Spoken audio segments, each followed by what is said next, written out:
بسم اللہ الصلاۃ والسلام علی رسول اللہ السلام علیکم ورحمۃ اللہ۔ آج ایک محترم کی ویڈیو دیکھتے ہوئے ایک خیال آیا کہ اہل بیت کے حوالے سے قرآن اور صحیح احادیث جو ہیں ان کا کچھ ذکر کیا جائے اس حوالے سے ہیں۔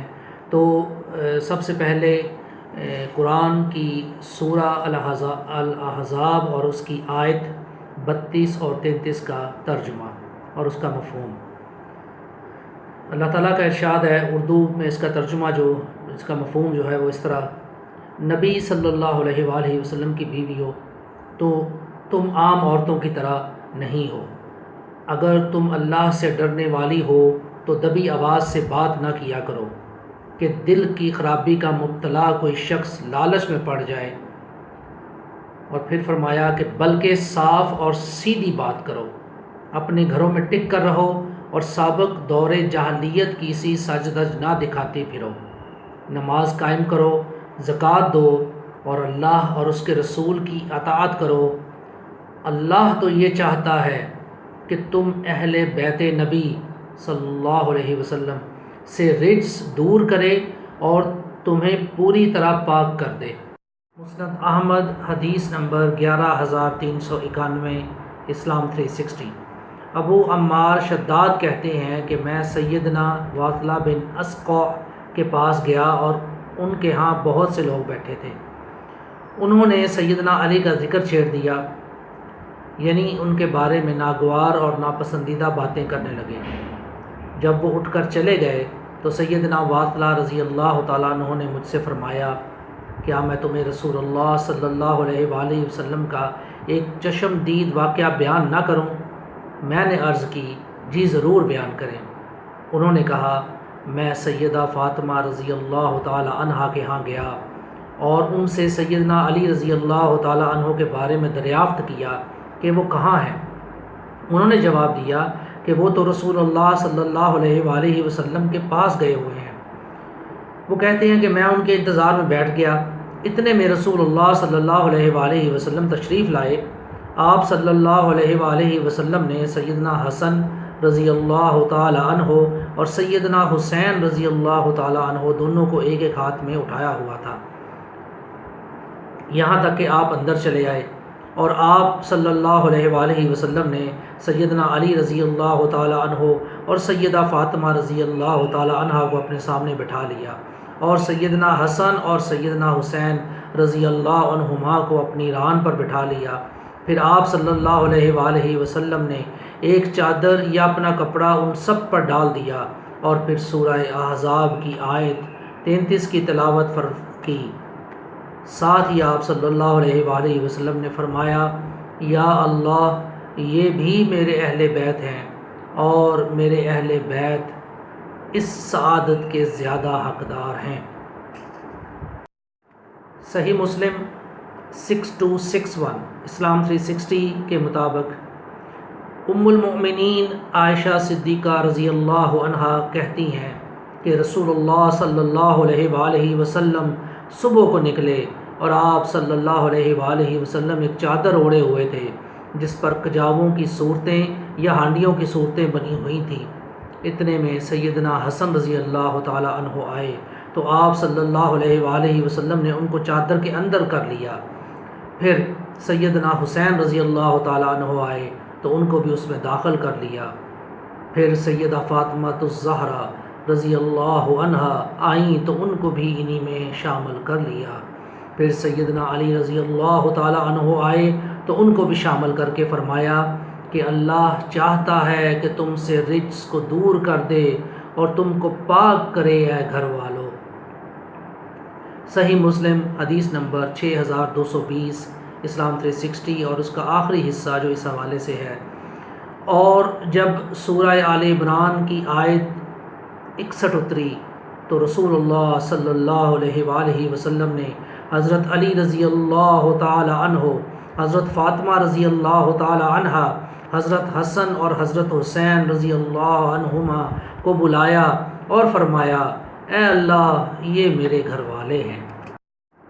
حدیث غدیر خم، اور اس کو بیان کرنے کا مقصد ایک تو حضرت علی رضی اللہ تعالی عنہ کے حوالے سے ان کی منقبت کا بیان ہے، اور دوسرا ایک بات جو میں نے نہیں سنی لیکن ایک کتاب میں تعریف کی گئی، جس کتاب کا تعارف میں نے پہلے کروایا ہوا ہے، امام الانبیاء کا سفر حج، اس میں یہ بات لکھی ہے، اس کو بھی بیان کرنے کی غرض سے یہ حدیث جو ہے وہ بیان کر رہا ہوں۔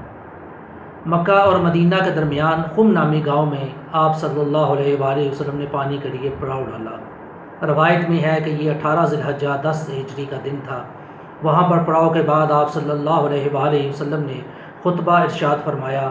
آپ صلی اللہ علیہ وآلہ وسلم نے اللہ تعالیٰ کی حمد و ثنا بیان کی اور واعظ و نصیحت کرنے کے بعد ارشاد فرمایا، اما بعد، لوگو سنو، میں بھی ایک انسان ہوں اور قریب ہے کہ میرے رب کا بھیجا ہوا قاصد یعنی موت کا فرشتہ آئے اور میں اس کی بات کو قبول کر لوں، یعنی میں اسے لبیک کہہ دوں۔ میں تم میں 2 بڑی بھاری چیزیں چھوڑے جا رہا ہوں۔ ایک تو اللہ کی کتاب ہے، اس میں ہدایت ہے، اس میں نور ہے، تو اللہ کی کتاب کو تھامے رہو اور اس کو مضبوط پکڑے رہو۔ اللہ کی کتاب اللہ کی وہ رسی ہے، جو اس کو پکڑے رہے گا، جو اس کی پیروی کرے گا وہ ہدایت پر ہوگا اور ہدایت پر رہے گا، اور جو اس کو چھوڑ دے گا وہ گمراہ ہو جائے گا۔ غرض آپ صلی اللہ علیہ وآلہ وسلم نے اللہ کی کتاب کی طرف خوب رغبت دلائی۔ پھر فرمایا، دوسری بھاری چیز میرے اہل بیت ہیں۔ میں تم کو اپنے اہل بیت کے باب میں اللہ کی یاد دلاتا ہوں۔ میں تم کو اپنے اہل بیت کے باب میں اللہ کی یاد دلاتا ہوں۔ میں تم کو اپنے اہل بیت کے بارے میں اللہ کی یاد دلاتا ہوں۔ اذکرکم اللہ فی اہل بیتی، اذکرکم اللہ فی اہل بیتی، اذکرکم اللہ فی اہل بیتی۔ اور مستدرک میں الفاظ اس طرح سے بھی ہیں، آپ صلی اللہ علیہ وآلہ وسلم نے فرمایا، یہ دونوں یعنی قرآن اور میرے اہل بیت ایک دوسرے سے جدا نہیں ہوں گے حتیٰ کہ یہ میرے پاس حوض کوثر پر میرے پاس حوض پر آئیں گے۔ اسی حوالے سے حضرت علی رضی اللہ تعالی عنہ کا ہاتھ آپ صلی اللہ علیہ وآلہ وسلم نے اپنے ہاتھ میں لیا اور فرمایا، اے لوگو، کیا تم گواہی نہیں دیتے کہ اللہ تعالیٰ تمہارا رب ہے؟ سب نے عرض کیا، کیوں نہیں؟ پھر آپ صلی اللہ علیہ وآلہ وسلم نے فرمایا، کیا تم اس بات کی بھی گواہی نہیں دیتے ہو کہ اللہ تعالیٰ اور اس کا رسول تمہاری اپنی جان سے بڑھ کر تم پر حق رکھتے ہیں؟ تمام صحابہ رضی اللہ عنہم اجمعین نے عرض کیا، کیوں نہیں؟ آپ صلی اللہ علیہ وآلہ وسلم نے فرمایا، اور یہ کہ اللہ اور اس کا رسول تمہیں سب سے بڑھ کر محبوب ہیں۔ تمام صحابہ رضی اللہ عنہم اجمعین نے عرض کیا، کیوں نہیں؟ تو آپ صلی اللہ علیہ وآلہ وسلم نے فرمایا، من کنت مولاہ فعلی مولاہ، یعنی جس کا میں دوست ہوں اس کا علی بھی دوست ہے۔ اور فرمایا، اے اللہ جو اس یعنی حضرت علی رضی اللہ تعالی عنہ سے دوستی رکھے تو اس سے دوستی رکھ، اے اللہ جو اس سے دشمنی رکھے تو اس سے دشمنی رکھ۔ اور یہاں پر مسند احمد کی ایک حدیث کے الفاظ بھی دلچسپی سے خالی نہیں کہ غدیر خم میں ہی حضرت عمر رضی اللہ تعالی عنہ نے حضرت علی رضی اللہ تعالی عنہ سے ملاقات کی اور فرمایا، یا ابن ابی طالب، مبارک ہو کہ آپ نے اس حال میں صبح و شام کی کہ آپ ہر مومن مرد و عورت کے محبوب قرار پائے، کہ آپ ہر مومن مرد و عورت کے محبوب قرار پائے۔ اور اسی حوالے سے ایک واقعہ جو کہ مستدرک کی حدیث 1682 میں ہے، یہ نمبر تھوڑے سے مختلف ہو سکتے ہیں کیونکہ مستدرک کی انٹرنیشنل نمبرنگ کے مطابق تھوڑا سا فرق آگے پیچھے ہو سکتا ہے۔ سیدنا ابو سعید خدری رضی اللہ تعالیٰ عنہ فرماتے ہیں کہ ہم حضرت عمر بن خطاب رضی اللہ تعالیٰ عنہ کے ہمراہ حج کے لیے گئے۔ جب ہم طواف کرنے لگے تو آپ رضی اللہ عنہ نے حجر اسود سے مخاطب ہو کر کہنے لگے، میں جانتا ہوں کہ تو ایک پتھر ہے، تو نہ نقصان دے سکتا ہے نہ فائدہ۔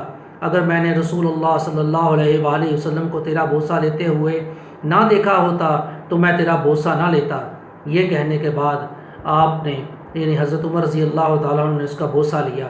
حضرت علی رضی اللہ تعالیٰ عنہ نے آپ سے کہا، یا امیر المؤمنین، یہ فائدہ بھی دیتا ہے اور نقصان بھی۔ اور حضرت علی رضی اللہ تعالیٰ عنہ نے فرمایا، میں اس بات کی گواہی دیتا ہوں کہ میں نے رسول اللہ صلی اللہ علیہ وآلہ وسلم سے یہ بات سنی ہے کہ حجر اسود کو قیامت کے دن لایا جائے گا اور بڑی فصیح و بلیغ الفاظ میں ان لوگوں کی گواہی دے گا جنہوں نے توحید یعنی حق کے ساتھ اس کا استلام کیا ہوگا۔ اس لیے یا امیر المؤمنین، یہ پتھر فائدہ بھی دیتا ہے اور نقصان بھی۔ حضرت عمر رضی اللہ تعالیٰ عنہ بولے، یا ابو الحسن، جس قوم میں تم نہ ہو اس قوم میں زندگی گزارنے سے میں اللہ کی پناہ مانگتا ہوں۔ یہ چند گزارشات تھیں اس حوالے سے، اور امید ہے کہ احباب اس حوالے سے مزید ان پہ غور کریں گے۔ جزاک اللہ خیرہ۔ السلام علیکم ورحمۃ اللہ۔